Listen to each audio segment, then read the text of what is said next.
کچھ دیر پہلے ابھی منٹس بیفور رانا ثناء اللہ صاحب آئے اور انہوں نے اناؤنس کیا کہ ایک جوائنٹ انویسٹیگیٹنگ ٹیم بھی JIT بنائی ہے جس میں IB پولیس MI اور DIG ہیڈ کوارٹر اسلام آباد پولیس ہوں گے اور یہ 14 دن میں رپورٹ دے گی اور اس میں تمام بقول ان کے جو سے دہشت گردی کے واقعات ہوئے ہیں جوڈیشل کمپلیکس میں حملہ and all these things together کہ اس میں رپورٹ آئے گی اور پھر اس کے مطابق قانون اپنا راستہ لے گا. تو نظر یہ آ رہا ہے کہ گورنمنٹ بھی ٹوٹل اب فیور پش پہ سارے معاملات چلے گئے. ہفتے کا ریلی لاہور کی مینار پاکستان پہ جو کال کی ہوئی ہے PTI نے وہ بہت ہی اہمیت کی حامل ہو گئی ہے. آپ کو یاد ہے 30 اکتوبر 2011 کو بہت بڑا انپریسیڈنٹڈ جلسہ ہوا تھا اور اس کے بعد ایک فلپ ملا تھا عمران خان صاحب کی موومنٹ کو اور اب لوگ کہہ رہے ہیں کہ یہ سیٹرڈے کا جو جلسہ ہے اس سے پتہ لگے گا کہ PTI کی اس وقت مقبولیت کتنی ہے اور یہ فیصلہ جو الیکشن پوسٹ پون ہوئے اکتوبر تک اس کی غیر مقبولیت کتنی ہے. سو یہ بھی ایک بہت بڑا ایک public vote of no confidence مانا جا رہا ہے. تو یہ سب کچھ ہو رہا ہے. اگر یہ سچویشن ہو جاتی ہے تو پھر اور وہ ایک سٹیلمیٹ سا نظر آتا ہے تو لیگلی کون رسپانسبل ہوگا اگر سپریم کورٹ کے آرڈر کی ڈیفائنس سمجھی جائے کہ سپریم کورٹ کہہ رہی ہے 90 دن میں کرو. کیا وہ چیف الیکشن کمشنر ہوں گے یا الیکشن کمیشن ہوگا؟ کیا فیڈرل گورنمنٹ ہوگی؟ کیا سربراہ فوج کے سربراہ ہوں گے؟ پروونشل گورنمنٹس ہوں گی؟ یا یہ سب کے اوپر سپریم کورٹ سزا دے سکتی ہے یا واٹ ایور؟ کون یہ لیگل بیکاز گورنمنٹ والوں سے بات کرو وہ کہتے ہیں یار ہمیں کیا ہے یہ تو اینڈ میں سارا ملبہ جا کے الیکشن کمیشن پہ پڑتا ہے اس کی ذمہ داری ہے. تو کیا گردن پھندے کے اندر صرف الیکشن کمشنر کی ہوگی ایسی سچویشن میں کہ سارے ہوں گے؟ دیکھیے اس سے پہلے کہ یہ اس کا جواب دوں سب سے امپورٹنٹ چیز یہ ہے کہ اگر ڈیلے ہوتا ہے اس وقت KP میں اور پنجاب میں انٹرم گورنمنٹ بیٹھی ہوئی ہے. وہ گورنمنٹ جو ہے وہ 112 دن سے اوپر نہیں جا سکتی ہے. وہ 112 دن سے اوپر جاتی ہے. یہ میرا اگلا سوال تھا سب کے لیے کہ اس کا سٹیٹس کیا ہوگا ان کیئر ٹیکر گورنمنٹس کا؟ جی اور وہ 6 مہینے آگے تک کیئر ٹیکر گورنمنٹ ہی رہے گی. They are violating the constitution left, right and center. اور اس میں بڑا بیسک اب دوسرا سا جو آپ کا امپورٹنٹ سوال ہے وہ یہ ہے کہ اس کے اندر دیکھیں الیکشن کمیشن تو اسٹریٹ اوے کہے گی ہم نے ریکویسٹ کی تھی ہمارے پاس پاور 222 کی ہے ہم نے کہا سب نے منع کر دیا. Why should we be taken as responsible when the other agencies of the government including the military, including the rangers, including the federal government and all others who were there وہ سب کے سب جو ہیں رسپانسبل ہیں. تو election commission تو پہلا کام یہ کہے کہ ہم رسپانسبل نہیں ہیں. فیڈرل گورنمنٹ رسپانسبل ہے بیکاز فیڈرل گورنمنٹ کے نیچے فوج آتی ہے, فیڈرل گورنمنٹ کے پیسے ہیں, فیڈرل گورنمنٹ نے سیکورٹی پرووائڈ کرنی ہے, یہ سب فیڈرل گورنمنٹ نے کیا ہے. تو سب سے امپورٹنٹ ہے اس میں الیکشن کمیشن تو ہوگا ہی مگر فیڈرل گورنمنٹ جو ہے وہ ان کے جو بھی تھے چاہے وہ منسٹر فائنانس منسٹر ہو چاہے وہ پرائم منسٹر ہو all will be responsible including the interior minister یہ سب رسپانسبل ہوں گے اس کے.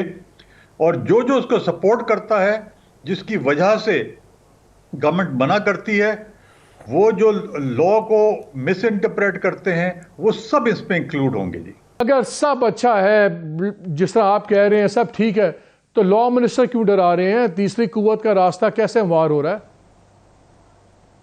دیکھیں اس میں بڑی سیدھی سی بات ہے, آپ ملک کو تقسیم کر رہے ہیں غلط فیصلہ دے کے. سارے فیصلے میں وہ جو لکھا ہوا ہے صدر پاکستان ڈیٹ دیں گے پروونشل اسمبلی کے الیکشن کی, وہ تو نہ کسی اسٹیچوٹ میں ہے نہ کانسٹیٹیوشن میں ہے. اور سیکشن 57 میں نے پھر کہا جو بات کر رہا ہے تو آپ یہ آپ کہہ رہے ہیں کہ لا منسٹر سپریم کورٹ کو کہہ رہے ہیں, آپ ملک کو ڈیوائیڈ کر رہے ہیں کہ پاکستان میں ایک سیکنڈ پچھلے سن لے پچھلے 50 سال میں ہمیشہ یہ الیکشنز کٹے ہوئے ہیں.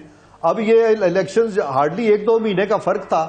اور یہ عرفان بھائی very quickly I am running out of time. آپ کیا کہہ رہے ہیں کہ یہ جو لا منسٹر کا بیان تھا یہ سپریم کورٹ کو کہہ رہے ہیں؟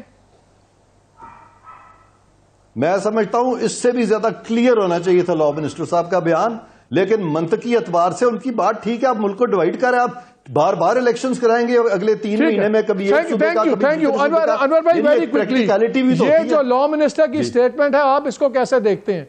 Was he telling the supreme court کہ آپ تیسری راہ کی راہ کر رہے ہیں اگر آپ نے اپنا بیان نہ بدلا یا اپنا فیصلہ نہ بدلا؟ بات تو یہ ہے کہ کیا ہم یہ سمجھیں کہ فیڈرل گورنمنٹ اور الیکشن کمیشن جو ہے وہ ایک پیج پہ ہے، اور الیکشن کمیشن نے ایکٹ کیا ہے on the direction of the federal government, اس لیے وہ اس کو ڈیفینڈ کر رہے ہیں فیڈرل گورنمنٹ؟ یہ اس قسم کی ڈرانے کی باتیں جو ہوتی ہیں یہ صرف اس لیے ہوتی ہیں کہ جب اپنی بات کو منوانا ہوتا ہے وچ از انکریکٹ. اور جنرل الیکشن کی جب بات ہوتی ہے تو پروونشل کا بھی جنرل الیکشن ہوتا ہے، ان کا بھی جنرل الیکشن ہوتا ہے. اور سپریم کورٹ نے بیسیکلی یہ کہا ہے because the governor has said that I have not dissolve the assembly there for میں نہیں دوں گا ڈیٹ. تو اس پہ سپریم کورٹ نے کہا ہے کہ اب چونکہ گورنر نہیں دے رہا ہے ڈیٹ تو پریزیڈنٹ دے گا date. That is where 57 came into being. تو یہ بالکل ہی ایک غیر مناسب بات ہے. سپریم کورٹ کو بیسیکلی بتا یہ رہے ہیں کہ ہم تو اگر کرائیں گے تو پھر یہ خون بہت بہے گا، اور وہ basically they are threatening everyone, اور یہ تھریٹ بالکل غلط ہے. علی ظفر، یہ مجھے بتائیں کیا یہ سٹیل میٹ سا ہوگی اور ابھی اور یہ چیز کمپلیکیٹ ہوگی، کیا تھرڈ فورس آپشن اب ایک ریالٹی بنتا جا رہا ہے آپ کی نظر میں؟ جی میں آپ کو بتاتا ہوں ریالٹی کیا بن رہا ہے. اس وقت آئین اور انارکی کے درمیان صرف اور صرف سپریم کورٹ، اور سپریم کورٹ کے پیچھے پبلک کھڑی ہے. جب تک پبلک سپریم کورٹ کے پیچھے ہوگی اور ان کا جو فیصلہ ہے اس پہ عمل درآمد کرنے کی رسپانسبلٹی لے گی، سپریم کورٹ اور آئین سپریم رہے گا. چلیں، اگر پبلک نہ ہو supreme court sir thank you very much. تمام پینلسٹ کا بہت شکریہ اپنا وقت دینے کا. ہمیں ناظرین میں یہیں پہ بات ختم کرتا ہوں. شاہ علی ظفر نے کہا کہ اس وقت شاید آئین اور انارکی کے درمیان سپریم کورٹ کھڑی ہے، لیکن عرفان قادر صاحب کا خیال ہے کہ یہ سپریم کورٹ ہے جس کے فیصلے نے انارکی کو جنم دیا ہے، اور ان کا خیال یہ ہے کہ اگر یہ سپریم کورٹ دوبارہ اسی پہ انسسٹ کرے گی تو پھر یہ انارکی پیدا کرے گی. ایٹ دا سیم ٹائم یہ بھی سب کا خیال ہے کہ اگر سپریم کورٹ کا فیصلہ نہیں مانا جاتا تو پھر جو ہے پھندا وہ صرف ایک ادارے پہ، الیکشن کمیشن پہ نہیں، وہ تو بلکہ شاید بچ جائیں، بلکہ یہ پرائم منسٹر اور پروونشل جو چیف ایگزیکٹوز ہیں ان کے گلے میں آئے گا. جس طرف دیکھیں ایک اندھیرا سا لگ رہا ہے. اینڈ آئی تھنک اب everybody has to take a step back. لیکن جو اس وقت کہتے ہیں نا سینہ گزٹ چلتا ہے، اسلام آباد میں تو سارے اب یہ کہنا شروع ہو گئے ہیں کہ جی میرے ہم وطنوں کا فیز 1 شروع ہو گیا ہے.